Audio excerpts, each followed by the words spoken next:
Професорот Сашко Георгиевски и адвокатите Јордан Апостолски и Наташа Бошковска се трите предлози за македонски судија во Европскиот суд за човекови права во Страсбур. Тројцата од 11 интервјуирани кандидати ја добија довербата од Комисијата за избор, предводена од председателот на Уставен Дарко Костадиновски. Одлуката, како што соопшти тој, била донесена врз основа на водичот, подготвен од експертскиот панел на Советот на Европа и критериумите за висок морален углед, квалификации за судиска функција и признат правнички углед.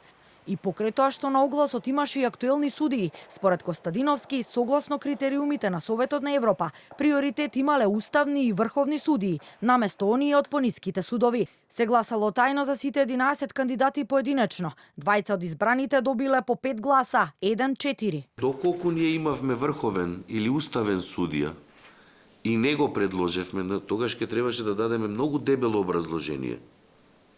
Ја разбирате поентата, не и јас, не комисијата, него стандардите во Страсбур на некој начин ги исклучуваат пониските судии. Вториот критериум, да бидат правници признати како угледни стручњаци.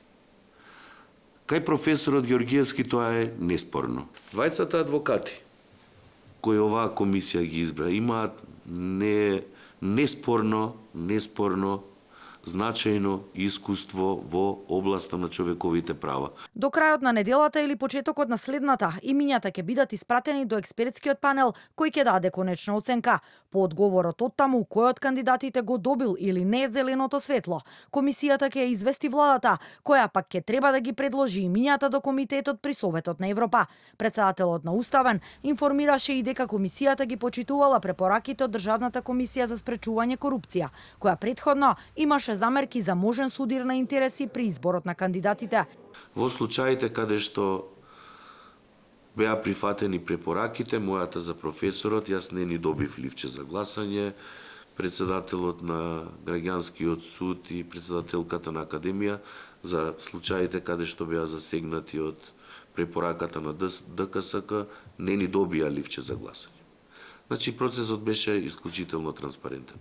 Токму представките во антикорупцијска го одложиле целиот процес, па Костадиновски се сомнева дека изборот ќе се случи на јануарското пленарно собрание на Советот на Европа. Очекува нов македонски судија да биде избран на следното, во април. До тогаш ќе му биде продолжен мандатот на актуелниот судија Јован Илиевски.